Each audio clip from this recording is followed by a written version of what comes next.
everybody, and welcome to springtime and to this week's edition of Yetta Kurland Live. I am your host, Yetta Kurland, and tonight we'll be speaking with New York City Comptroller and Democratic candidate for mayor, John C. Liu.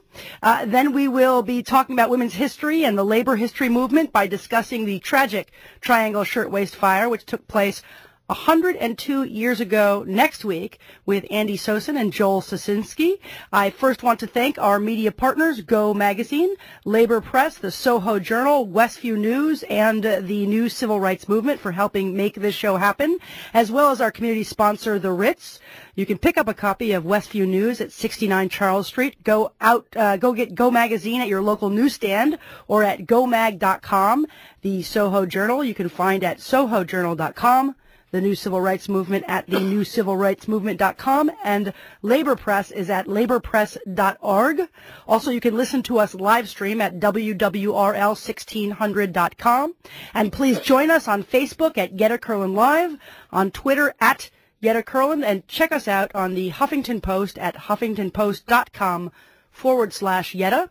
This week in the news, people around the world commemorated the 10th anniversary of the American invasion of Iraq, which happened in 2003. With somewhere between 100,000 and 1 million casualties, it remains a reminder of what a military-heavy foreign policy can bring. Former Secretary of State Hillary Clinton finally came out publicly in support of marriage equality this week, as did Republican U.S. Senator Rob Portman of Ohio, the most prominent elected Republican so far in support of marriage equality. The senator was moved when his gay son suggested he would like to get married. In Albany tonight, legislators and the governor announced a 2-year budget agreement. Included was a small increase to New York's minimum wage, which is currently at historic lows. The increase won't take effect for 3 years and excludes restaurants and hotel workers. In Purchase, New York, over an hour away from Brooklyn, the SUNY board voted again to close Litch Hospital in Cobble Hill.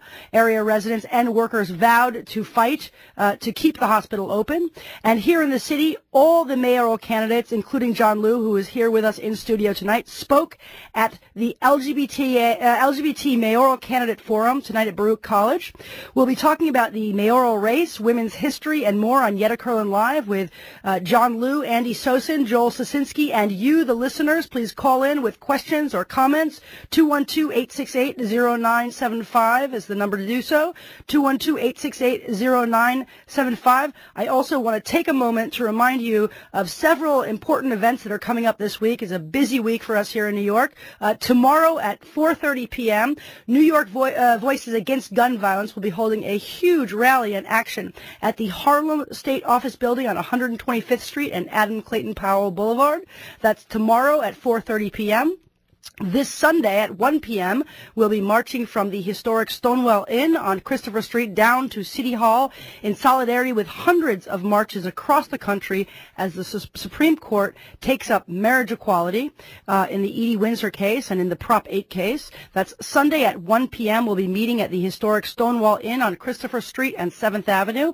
And on Friday, Saturday, and Sunday this weekend, the Organizing New York Conference will be taking place at the United Federation of Teachers headquarters. That's at 52 Broadway downtown. You can get more information about that important event Friday, Saturday, and Sunday this weekend at organizing20.com. That's organizing20.com. A lot going on this week and a lot going on in studio here at Yetta Kurland Live this evening. We are absolutely delighted to have in studio our first guest, a longtime advocate for working New Yorkers, New York City Comptroller John C. Liu. Mr. Liu was the first ever Asian American to serve in New York City's council. In 2009, he was elected to the Comptroller of New York City, also a first ever Asian American Comptroller in the city of New York. Is that correct? Yes, as far as I could tell. This past Sunday, Liu formally announced his campaign for mayor of the city of New York. I'm delighted to have him with us tonight. If you've got questions or comments for Comptroller Liu and mayoral candidate, 212-868-0975. Again, that number is 212-868-0975. John, congratulations on your announcement and welcome back to Yetta Kurland Live. Good to be back, and congratulations to you two. Now you got your own jingle. I mean, this is progress. Yes. We'll have to email you a copy of that. All right. I'll use it as a ringtone. Yetta. So, what an exciting week for you. Let's start with the top. Congratulations on your announcement. What was your experience with that? There were hundreds of people there. We had a strong turnout. I guess we might have to be a little bit more careful with our email blasts. Yeah. But listen, I was gratified. I was honored by the number of people who showed up, and not only did they show up, I mean, they were awesome. They were awesome. They were excited. They were vocal. They filled out volunteer forms, and we're going to put them to work because we've got a campaign to win and a city to change. And there are lots of changes we need in this city, I think. What's one of the most important ones that you want to say? Well, there are lots of important changes I would like to foster in the city of New York. I think we've taken a turn in the wrong direction in recent years. The economic outlook is not great for everybody in the city. I think that there will be some kind of recovery in the coming years, but I don't want to see a recovery like the last one that was really based on a relatively limited part of the city. You saw very wealthy people get wealthier, and everybody else's income didn't even barely kept pace with inflation. I want to see an economic recovery that means a shared prosperity for every New Yorker. Right. We also have to change our public schools. I want to get rid of the mentality that our schools have to be treated as if they were business divisions reporting up to DOE Corporation. We've got to restore the learning environment in each and every one of our schools. Of course, to do that, you have to actually trust teachers to teach. You got to trust principals to lead. Yeah. And that is something that's clearly missing from the DOE of today. That has to change. It starts with a change from the top. The direction of the education in the city needs to be changed. And of course, I believe we must usher in a period of sustained and possibly unprecedented growth given the continuing increase in our city's population. We've got to take care of the people who are living here now, as well as plan ahead for the people coming in the future. I mean, you said a lot there, and obviously I had the chance to listen to you and the other mayoral candidates when CSA, the Principals Union, had a candidate forum on education. I thought you spoke eloquently there as well. The question of mayoral reform, mayoral control came up. What's your position on mayoral control and the challenges that we had ahead? I do support mayoral control. I supported it when I was a member of the city council. I support it now, but I don't support the way it's been exercised in the past decade. When I supported mayoral control, it's about greater accountability on the part of the mayor. The mayor said so himself at the time. The buck stops with me. Judge me on my education record. Well, in the intervening years, mayoral control became a pure dictatorship, where the mayor and the Department of Education didn't listen to anybody. Right. The community had no way to give input. Parents were not. The suggestions from parents weren't listened to. In fact, parents couldn't even make suggestions at some point. So everybody else was disregarded, and instead, whenever the Department of Education needed some kind of outside opinion or expertise, they would bring in these high-priced consultants, often with no-bid contracts. So educational quality was not being enhanced, even though there was a huge machine of number spinning that was being created to justify some of the policies. I think it's gone in the wrong direction. And as I said, the most fundamental thing is we need to restore the learning environment in our schools.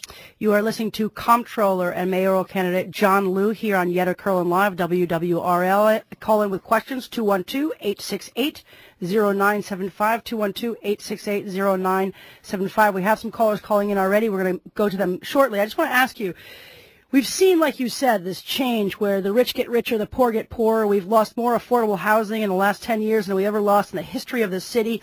Is it gone too far? Is it too late for change? Is it too late for working and middle-class New Yorkers? It is getting there. The wealth gap, the economic inequity is a problem in the nation as a whole. In New York City, the wealth gap is bigger than the rest of the country, and it's growing faster. You know, at this trajectory, we're headed for the dark ages, the feudal times when there are some lords and barons and everybody else are serfs and peasants. We can't, obviously, we're not going to go back to those times, but we're going to unless we change our policies. I've issued recommendations, and when I get to City Hall, I fully intend to follow through on them. Recommendations in terms of how to reform our income tax policy so we get rid of the flat tax that we have right now, where no matter how much you make, you pay basically the same rate of tax. We've got to reform it so that it's a true progressive rate of a system of tax rates where the less you make, the less you pay. Sure. The more you make, the more you pay. Everybody pays their fair share. We've also got to reprioritize our fiscal spending. We're spending hundreds of millions of dollars with these private corporations and developers supposedly intended to create jobs. I found through my audits that in many of those cases, they created no jobs. And not only that, the city wasn't even following up with them to see if, in fact, they created the jobs. I've proposed giving those tax breaks to small businesses and entrepreneurs across every sector, across every neighborhood in this city. And if even just a fraction of those entrepreneurs use the tax breaks, the thousands of dollars they now have in their pockets to reinvest in their businesses and possibly hire an additional person, that's the tens of thousands of new jobs created in every neighborhood all across the city. You talked about no-bid jobs, and, obviously we're talking about a real assault here on our public assets, our public resources. In my neck of the woods, 161-year-old hospital, 501c3 public hospital closed. Shameful. There's a post office that we're fighting to try to keep alive. Libraries are being closed. They just announced a bunch of public schools that have closed. Why are we losing so much footage and so much ground in terms of public resources? And why does the private interest have so much power? Is it the special interest fault? Is it government's fault? How has that gone wrong, and how do we fix that? It has been a wrong-headed economic development policy under the Bloomberg administration. The policy has basically made the rich filthy rich. Everybody else has been left behind. I think it seems to me, and I'm trying to give the mayor as much benefit of the doubt as possible. It seems to me that he's just afraid of pissing off the billionaires, of upsetting the big corporations because they will threaten to leave New York City. And so we've got to keep pouring subsidies into them to get them to stay. We've got to not enact tax reform that might upset certain people so that they might decide to spend a few more days away from New York City every single year. That's not going to happen. We can't keep holding ourselves hostage to the idea that we don't want the rich or the big corporations to leave. If they leave, then we will have substitutes that come in to fill their void. We'll be okay without them. And yes, and I'm not certain that they would leave anyway, because I don't think New York City is a commodity. I think New York City is a very special place, and people want to be in New York, whether they be headquartered in New York as a company or live in New York as a resident. And the irony of that, of course, is it's the people who come here, whether they be artists struggling to make it, they haven't yet actualized themselves. They come from all over because New York City has some of the most unique and dynamic kind of energy and people around, and they need the resources to build small businesses, to be able to be starving artists for a few years before they make it big. It's the allure of New York, and it attracts everybody of every socioeconomic status, attracts people from all over the country, from every corner of this planet. And we should be very special to be New Yorkers. But at the same time, we need comprehensive policies that make sense for long-term sustainable growth. And that requires, we cannot achieve that without fixing our income tax policy. We cannot change that without fixing closing some of the tax loopholes and getting rid of some of the subsidies that are given to people and companies who need it the least. Yeah.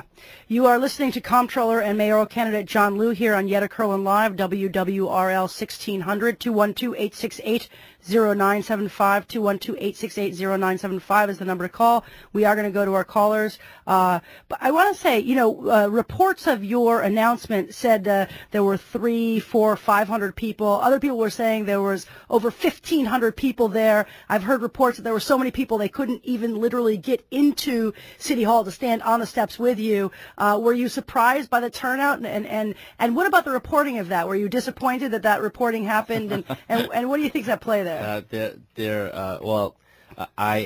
I don't know how many people there were. There were just a lot of people, so much so that my wife Jenny and our son Joey and I, we couldn't even get from the gate to where we were supposed to speak from in front of the microphones.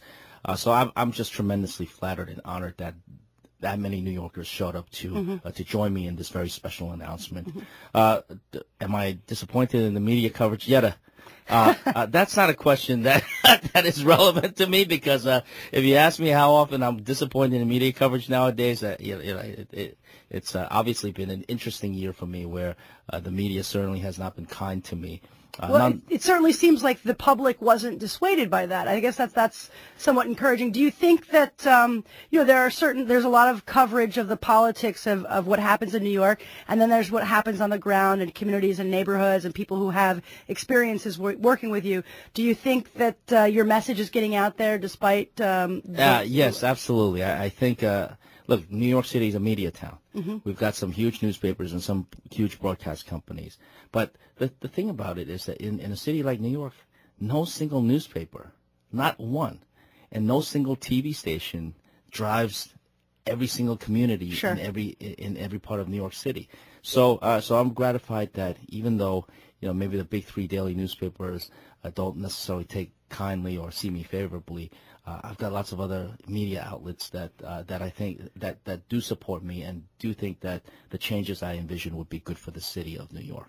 And I want to talk about some of that, but let's go to one of our callers. We'll go to our first caller, Peter from Manhattan. Peter, welcome to Yetta Kurland Live. You're on the air. Yes, hello. Hey, Mr. Liu, I got to admit, you're impressive as the devil. But unfortunately, I've listened to the radio all day, and you have a couple of issues you have to deal with in order to be able to guarantee your passageway into the mayoralty. Now, if a reporter was confronting you and asking you about these alleged charges, how would you answer him? The charge, the charges. I'm not going to go into it because, hello? Yes, we're here, Peter. The federal investigation. Yeah, please. Yeah, thank you very much, Peter. And I encourage people to take this time and call in with any and all questions, as difficult as they may be. I'm glad you brought up the investigation. This is an investigation into my campaign fundraising. An investigation that has not resulted in any accusations against me or any allegations, but more innuendos and insinuations. It's been going on for almost 4 years now. They have wiretapped my phone as well as many other phones for a period of 18 months, unprecedented as far as I can understand. Reviewed and examined a million documents, interrogated thousands of my supporters and contributors. And what do they have? I have said very publicly and very clearly, it's time to put up or shut up, because we are months away from an election that I fully intend to be engaged in, and I fully intend to win. There are lots of issues facing the city of New York. Let's focus on the issues. Nobody has been able to impugn my audits, the contract review, and both of which have saved New York City residents billions of dollars collectively. No one has been able to criticize me on the record of investment performance for our pension funds that has exceeded 40% cumulatively over the last 3 years. Nobody has been able to criticize me on my capital acceleration plan that saves money for taxpayers, creates jobs, and brings infrastructure online for the residents of the city quicker. But they've been after me on this fundraising issue. I'm very proud of the fundraising that I've done. I'm the only candidate in the city, I believe, for any race that refuses to accept any contributions from people who do business with the city of New York, meaning they have contracts with our city. Mm-hmm. I'm the only candidate who, unlike all my predecessors in the Comptroller's office or controllers around the state or country, I don't accept contributions from Wall Street, because you know what that potential pay-to-play or even the apparent appearance of pay-to-play for investing our pension funds could result in. Uh-huh. And so I pride myself on the fact that we've set very high bars of ethics. And yet, for some reason, I have the special distinction of being the only one with an investigation into my campaign fundraising. I've not done anything wrong. We've continued on course. In fact, we are up to the point where we have raised the maximum amount that we can spend for the primary election. And I'm very proud of the fact that we've gotten to this point. We're going full steam ahead. We're going to focus on the issues. We're going to generate the enthusiasm among the voters of this city who want to see change. Voters and people in this city who don't want change, they're not going to vote for me. But those who are seeking change in our economic policies, in the way our public schools are run, right, they're going to, I believe that I'm going to make a very strong case with them. And I think to divide any wrong is wrong. If you're breaking the law, there should be accountability, absolutely, responsibility. But there should never be a sense of selective enforcement, and the police powers are very powerful. They have great responsibility, and they should do so. They say that justice is blind, right? And that should be the case. So you're saying at this point there's been no charges brought up against you, and do you expect that there won't be any charges brought against you? It's been at this point almost 4 years. By the way, I didn't know of any of this until late 2011, so a little more than a year ago. But in the ensuing months, it's all these news reports that I read about this investigation, which I gotta say, it's somewhat surreal to me because it's so far-fetched. The accusations that or more insinuations and innuendos that they've levied against me. So, and you raised the issue of the pensions, and I think city time is what you referenced. For our listeners, can you tell us a little bit about what you've been able to accomplish with that and where those efforts are at this juncture? Sure. Two separate issues. The pension funds are about investing our assets to make good returns for our pensioners and in turn our taxpayers. And I believe that it's part of the fact that I've cleaned up the investment process. I don't blend any politics or campaign contributions with our investment decisions. That has led us not only to achieve a superior return, but also to move up in the rankings as compared to our benchmarked public funds that we compare against in the rest of the country. On the issue of city time, that falls in the category of both auditing and contract review, where my office has rejected contracts that we have felt would be a total waste of money, and we've audited what's happened in the past. In fact, I'm very proud of the fact that I stopped any additional money from going into city time, a project that was supposed to cost $63 million, and by the time I took office, the city had already paid more than $700 million. Talk about cost overruns. Right. I stopped any more contracts and any additional money from going into the implementation of city time. We initiated an audit, and that audit brought some very serious results that then were used as part of an investigation to recoup money from SAIC, the contractor. We recouped $500 million in that case. And that's unfortunately not the only case. There are other contractors, other companies that have fleeced New York City taxpayers, and we're going after them. So let me ask you, these excessive over expenditures, you're talking about $63 million. It was a database to set up a timekeeping system. Yes, it was supposed to keep track of how many hours employees worked on a daily basis. Not exactly rocket science, right, you know what I mean? Right. Maybe not even worth $63 million, or maybe worth $63 million. I question whether it was even worth $63 million in the first place. So you're finding all these over expenditures, $700 million in this one case, and other expenditures. Were $1 billion cost overrun on the 911 call system upgrade. Wow. Yeah. Wow. And why does that happen? And is anybody held accountable? And where are those efforts right now to hold people accountable for what's happened with that? It's a very good question. And what we do in the audit process is we review what's happened in the past. And through this audit process, I've been able to find that the 911 call system upgrade is about 7 or 8 years late at this point, and $1 billion over budget, over its original $1.3 billion budget. We've actually audited very finely and concluded that we, as a city, should recoup $163 million from that contractor, Hewlett Packard, by the way. Checks and balances, ensuring that government is working properly, that there's oversight and accountability. These are important parts of the proper functioning of New York City government. The Comptroller obviously plays an important role in that. You are listening to John Liu, New York City Comptroller and mayoral candidate here on Yetta Kurland Live. Let's try to get a couple more calls in, and then I want to ask you about tonight's LGBT forum that you had a chance to be part of. We're going to go to Cheska from Brooklyn. Cheska, welcome to Yetta Kurland Live. You're on the air. Hey. Hey. Hello? Yes. Hey. I like that greeting. Hey, what's up? How are you doing? Good. Good.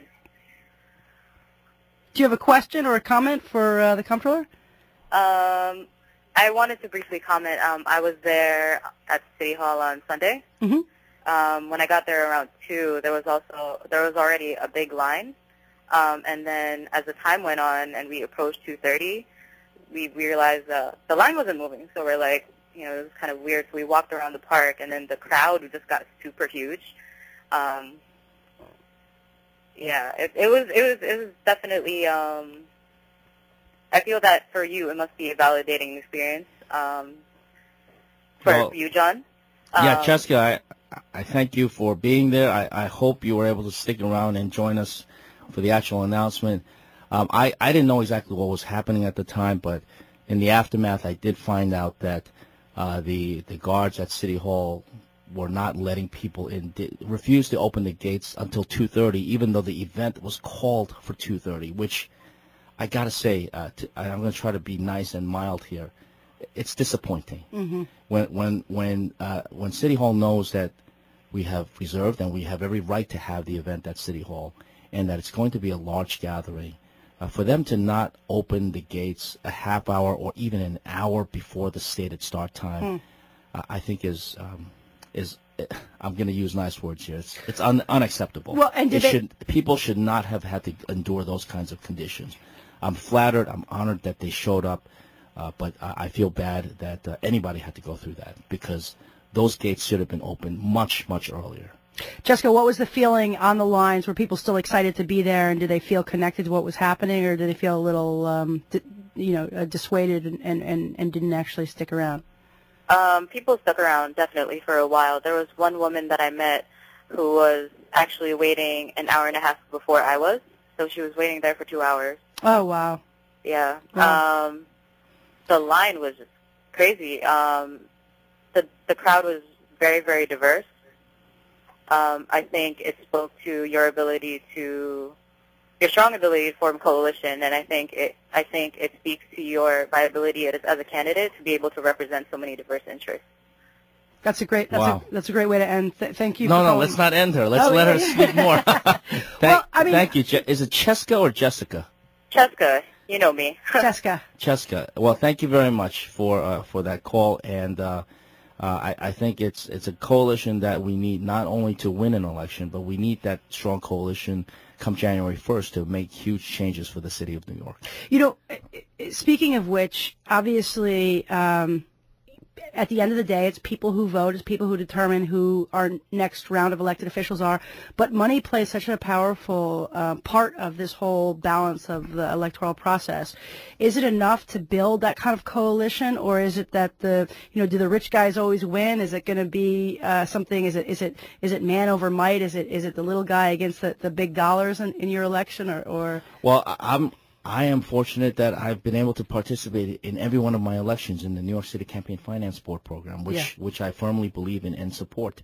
And I am, as I mentioned to you, at this point fully funded. Right. I've reached the maximum spending limit for the Democratic primary. So for now, I'm finished with the fundraising. I'll have to start raising funds again when they open when they give the green light to raise money for the runoff election. That's right. That's not going to happen typically until May. That's right. But unless a billionaire jumps in, I think we'll be on a level playing field. A billionaire running for mayor in the city of New York? Preposterous. That sounds preposterous. Exactly right. We have a bunch of callers. I know we have just a little bit of time left, so I'm just going to try to cycle through some of them. Let's go next to Ron from Harlem. Ron, welcome to Yetta Kurland Live. You're on the air. Are you with us, Ron?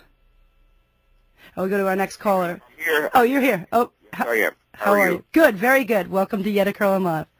I'm pleased to be here. I had an opportunity to migrate from Philadelphia here over about a year ago. Well, welcome to New York City as well. Thank you. Picking up the tone of the conversation in the political sphere, but more or less I have a background and experience for over 30 years, having worked with the Philadelphia School System Parents Teachers Association, which we call Home and School. Mm-hmm. Now, my point is about education.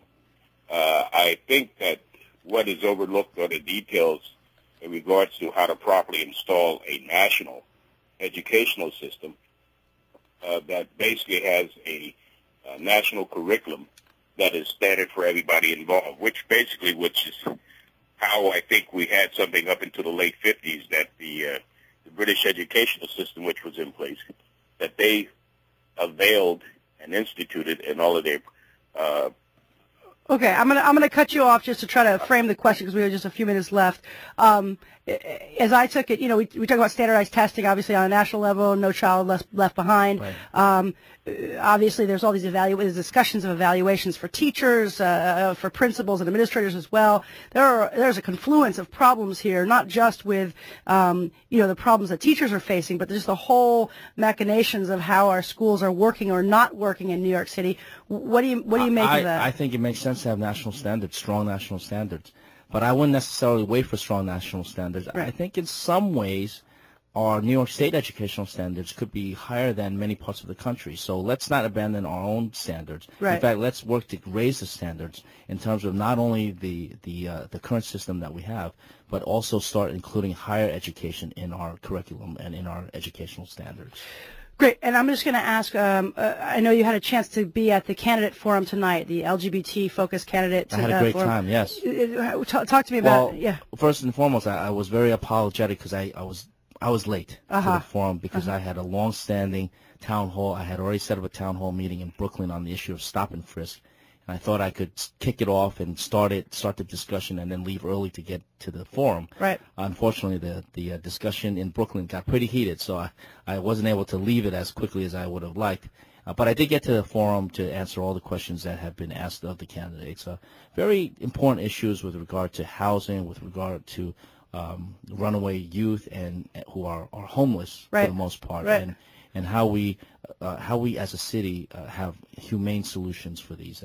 And of course, there are the requisite funding questions as well.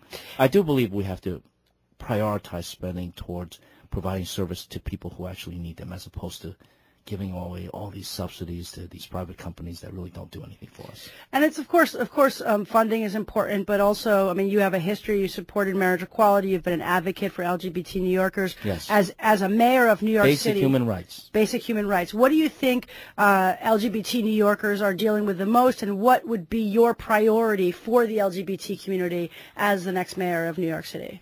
I think the priorities are still housing for people with HIV/AIDS. We have social services that are provided by GMHC, which is a great organization. I volunteered there many times, but we need to expand the scope of services and also reach out to some of the lesser-known organizations that provide similar kinds of services in different parts of the city. The AIDS crisis is not over. We still have many people who are being diagnosed positive HIV, and we got to take care of them. We should not slip into this notion that everything is now fine and dandy, because they are not. Yep, and it confronts the LGBT community and the broader community at large. Let's try to get another question. We're going to go to Quinn from Brooklyn. Quinn, welcome to Yetta Kurland Live. You're on the air. Hey, Yetta, how you doing? Good. How are you? Good. I had a carrot and a stick for the comptroller. Okay. Just call me John, please. Okay. I appreciate that, John. So, John, my carrot is, I'm really glad that you've taken a hardline stance on stop and frisk, and I'm appreciative of it, and I think you're doing the right thing, and I want to compliment you on that. Thank you. I never thought of it as a hardline position. I mean, it's stop and frisk is just un-American, it's undemocratic, and it's racial profiling. It's a basic constitutional right, and I appreciate. Well, stop and frisk impinges on basic constitutional rights. Precisely. Yeah. Precisely. But I have a stick for you as well. And okay.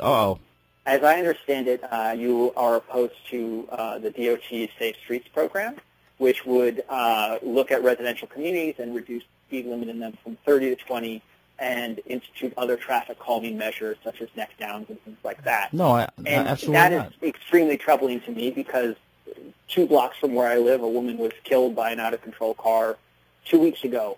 And there are a lot more people in New York who are killed by automobiles than are killed by firearms. And I want to know what kind of approach you're going to have towards reducing speeding and getting the NYPD to take speeding more seriously, and encouraging people and incentivizing people to get out of their cars whenever possible, and using mass transit and bicycling and walking and all of these other modes of transportation that are better for the environment and traffic and health and all of these other things. Okay. So yeah. Thanks for the question, Quinn. Thanks for the carrot.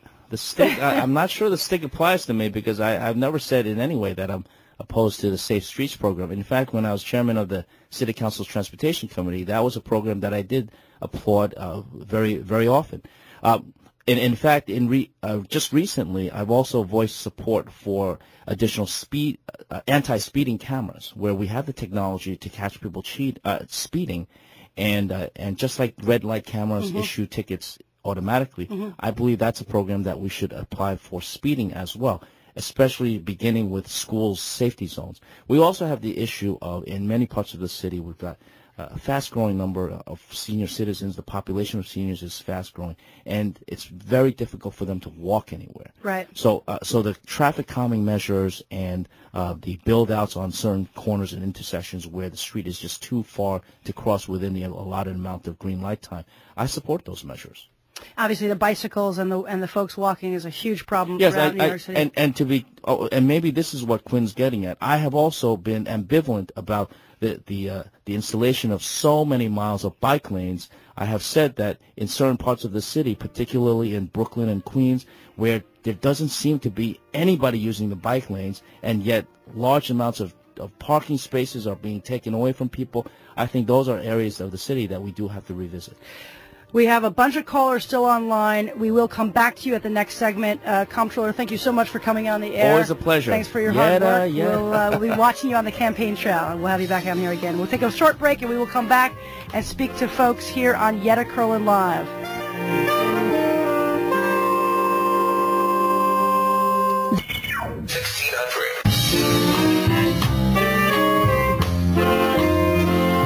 And we are back here on Yetta Kurland Live, WWRL 1600, Equality Pride Radio. Before we go to our next guests, I just want to give another shout out. There's a lot going on this week. 3 important events. First of all, tomorrow at 4:30 p.m., New York Voices Against Gun Violence will be holding a huge rally and action at the Harlem State Office Building on 125th Street and Adam Clayton Powell Boulevard. That's tomorrow at 4:30 p.m. Show up, get involved. If you can't take part in the actual rally, there's a Twitter rally you can find on Facebook as well. And then this Sunday at 1 p.m., we'll be marching from the historic Stonewall Inn on Christopher Street and 7th Avenue down to City Hall in solidarity with the hundreds of marches across the country as the Supreme Court takes up marriage equality, the issue of marriage equality. And on Friday, Saturday, and Sunday, this weekend, Friday, Saturday, and Sunday, the Organizing New York Conference will be taking place at the United Federation of Teachers, that's UFT headquarters, which is located at 52 Broadway in downtown. You can find out more information about this important organizing event at organizing20.org. That's organizing20.org. And let's go to our next guests. We are going to be talking about the Triangle Shirtwaist. First, Joel Sosinsky is a labor representative on the executive board of the Remember the Triangle Fire Coalition. He's previously worked as an attorney for the International Brotherhood of Teamsters. Next, Andi Sosin is an education management consultant and a former professor at Adelphi University. They have both worked on a beautiful book entitled The New York City Triangle Factory Fire from Arcadia Publishing's Images of America series and have been involved in commemorations of this tragedy. I'm delighted to have them both on the show with us tonight. If you've got questions or comments for Joel or Andi about the Triangle Shirtwaist Fire and what it means today, give us a call, 212-868-0975. Again, that number is 212-868-0975. Joel, Andi, welcome to Yetta Kurland Live. Hi, Yetta. Hi, thanks for coming on. Thank you. It's late in the evening. You guys have been doing a lot today. It's been a busy day. Thank you, Yetta. Yeah, it's been of a very course. busy day. Of course. As somebody who lives in the area, as a woman of Jewish heritage, the Triangle Shirtwaist Factory story has been something that's obviously important to me. And a couple of years ago, it was the 100-year anniversary. It was a huge celebration. There was a play by Barbara Kahn that was really Birds on Fire. Yes, it was incredible. I actually went to it for my birthday. People thought it was a macabre way to celebrate my birthday, but I thought it was important and had a kind of historical context. So tell us about this year's celebrations. What have you guys been up to? Well, today was the 102nd commemoration of the Triangle Shirtwaist Fire. We commemorated it today. We don't really celebrate. Right. We commemorate. Right. And we did that today because next Monday, which is the actual anniversary, is the first night of Passover. Right. And it would be a school holiday. And many school groups and classes come to the commemoration to share their knowledge.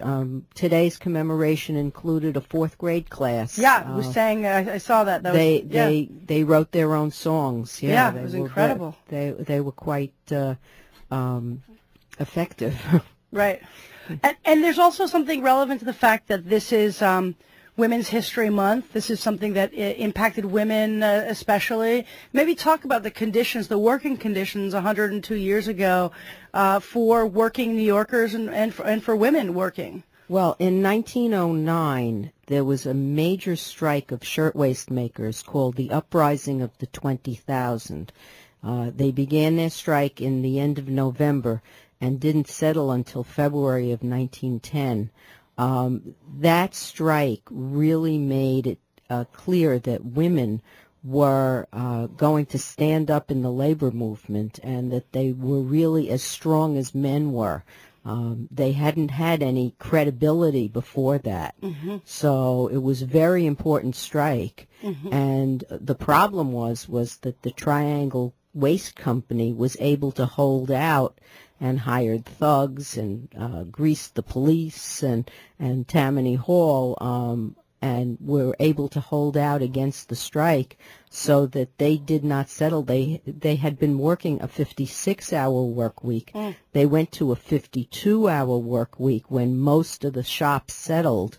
Triangle didn't settle, so it was still at work when all the other shops in the building closed on that Saturday when the fire started. Wow. So Joel, this is really a story about labor, about the labor movement, and about women dealing with that. What was it like in 1909 to be working in New York City? We're talking about 56-hour work weeks, 52-hour work weeks. What were some of the conditions that people were dealing with back then? Well, it's very similar to what's going on today. Not in this country specifically, but we've exported much of the garment industry to third world countries such as Pakistan and Bangladesh. And if you take a look there, you see how workers are severely underpaid and disregarded. It's clearly a similar situation where it's profits over people. Yeah. Workers being paid subsistence wages. And that was what was going on in 1911 at Triangle. People had to work in order to put food on the table, which is why, despite the fact that the Triangle factory didn't settle with the union, they had no problem hiring people to come in and work. Really an incredible story and an unfortunate reality. Did something positive come out of that tragedy other than obviously the fact that you're commemorating it, decades later? Well, the tragedy really shocked the city. And it shocked the country, and it shocked the middle class.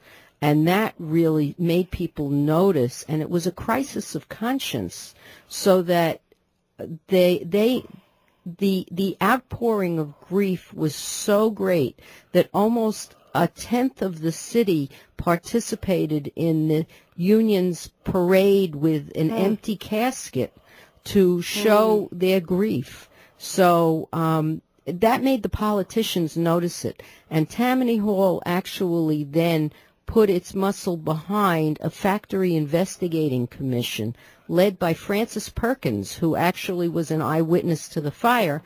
And she and Al Smith, who was later governor of New York, and Robert Wagner Sr., who was later Senator Wagner, and during the New Deal was the sponsor of the Wagner Labor Act, they really investigated factories and came out with 36 laws that established a fire code that protects people today. Right. And people don't think about the fact that there are exit signs and sprinkler systems and fire drills and fire wardens and all sorts of protections that we take for granted, but that are now non-existent in third world countries where this manufacturing is going on. Many women who lost their lives and had to lose their lives before we had those protections in place. Other countries still not with those protections.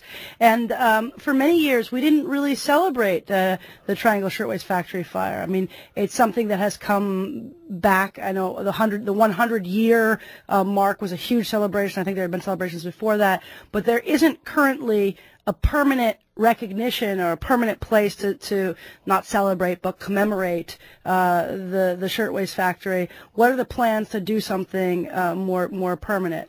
Well, let me just say a little bit about the building in which the fire occurred. It was built in 1900, and it was built as a fireproof building. Fireproof on the outside, but the inside not so much so.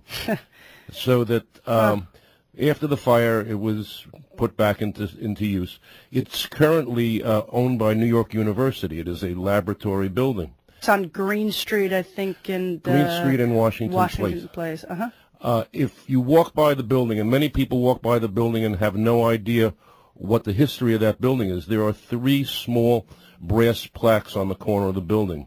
One designates it as a National Historic Monument. Another one designates it as a New York City landmark. And the third one was put up in 1961 by the International Ladies Garment Workers Union. Right. And that's the first commemoration of the tragedy. We've had commemorations every year since, leading up to the centennial 2 years ago and to actually today's 102nd commemoration.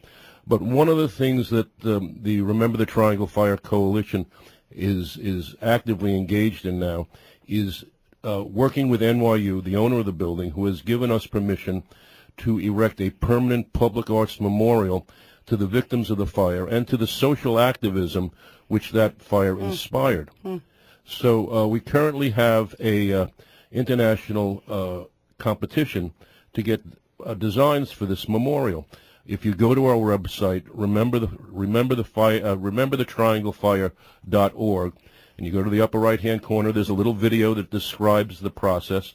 But basically, for a small entry fee, you will have to submit a drawing of what you believe the design should be with a brief explanation.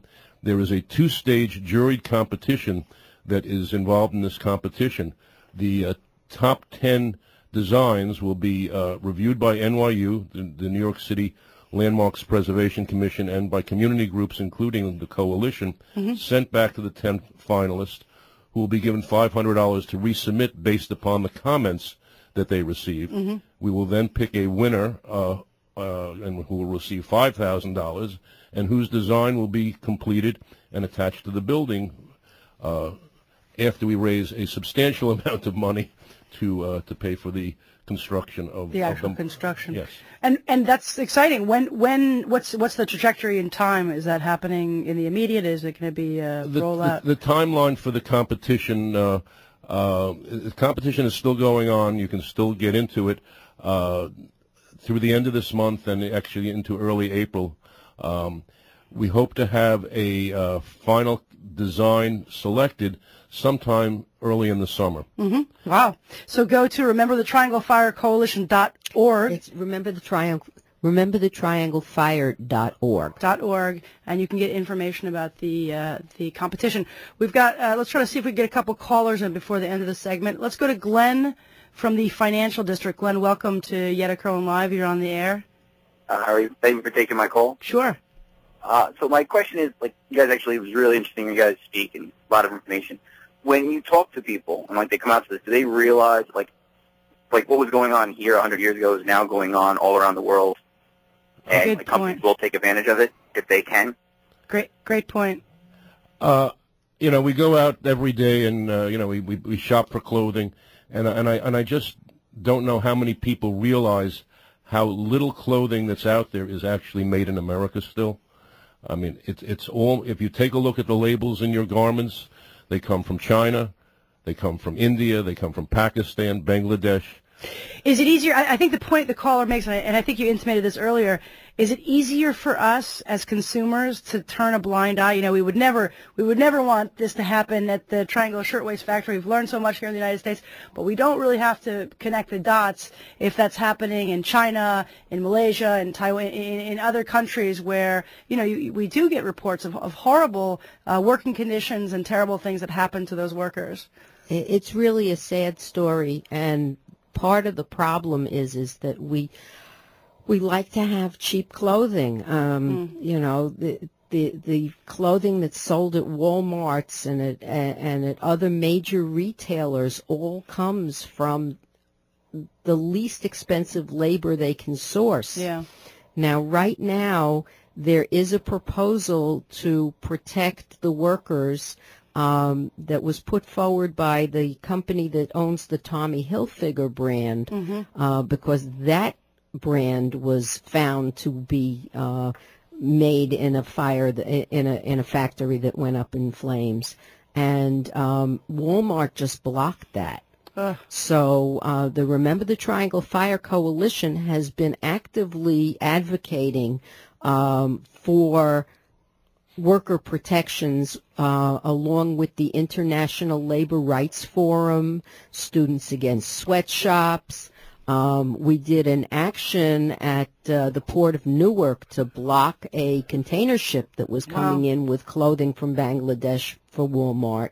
And we recently went with the Students Against Sweatshops people to do an action during Fashion Week in New York against Adidas. It's amazing. And, people complain about unions and say, what, but it's just deeply, deeply important. It's a matter of life and death for workers, and it's all too easy to turn a blind eye to that when it's not in the four corners of our neighborhood or in our country. But it's definitely happening, and we're definitely connected to it, especially as consumers.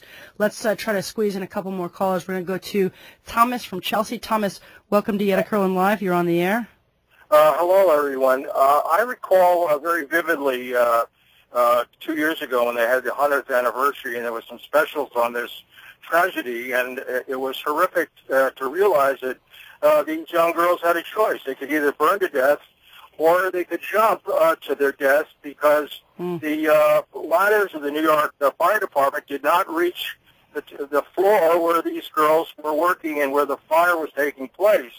Now, I am an NYU graduate, and I went to the intersection where the Triangle Shirtwaist factory was, and I could not see any memorial or anything in the sidewalk that indicated that that was the site of this tragedy. And so I'm very happy to hear that you're working on establishing a memorial, but very quickly, for those of us who like to walk the streets of Greenwich Village, what is the block that contained the Triangle Shirtwaist factory? What are the 4 streets that made up that block? Sure. Thank you, Thomas. Well, the Triangle Waste Company was at 2325, I believe, Washington Place, which is at the corner of Washington Place and Green Street. It's the block that is edged by Washington Square Park. So it's one corner of that building. There are other buildings on the block. The Ash Building, which is the original owner, his name was Ash, A-S-C-H. I mean, it's great that you guys are doing this design plan and going to have this commemoration, but it is strange that not even a plaque or something like that. No, there are 3 plaques. There are 3 plaques, okay. There are currently 3 brass plaques on the corner at Washington Place and Green Street, okay. But they are not really visible, and so hopefully a public art memorial will draw attention to working people and the spirit of activism as well as the victims of the fire. Good, great. And we're going to squeeze in one last caller, and we're going to end our segment with Ron from Harlem. Ron, welcome to Yetta Kurland Live. You're on the air. Yes, how are you? Good. Very well. My point of view is not so parochial. I think one of the problems we have is the fragmentations of issues that somebody brings up to commemorate a situation of occurrence. What happened then also happened just recently in the subcontinent. I can't remember if it was India or Pakistan where the garment workers were killed in the fire in the same working conditions. This is an issue of class. I think it's Bangladesh. In Bangladesh, yeah. Okay. This is an issue of class right now because right now people who were considered the captives of industry were given certain perks in order for them to be able to provide labor. Yeah. Now the business is money. People make money off of money. They do not need labor. So they're going to go to the places where they can get this labor, and this whole formula, which is quasi-slavism, is extended throughout the world. This is the formula that they use for developing countries. Every place. You have to have free labor, cheap labor, and whatever you can get. And this is a situation that is created the differential that we have right now in the class of labor because there's no focus on a universal package. I think I said enough. Ron, I think those are good words to end with. I think it's well said and could be the topic for another show, but I certainly appreciate the work, Andi and Joel, that you're doing to bring attention to not just the triangle shirtwaist, but also this bigger issue of workers' rights. Thanks for coming on the show. Thank you. Congratulations. A pleasure. Yep.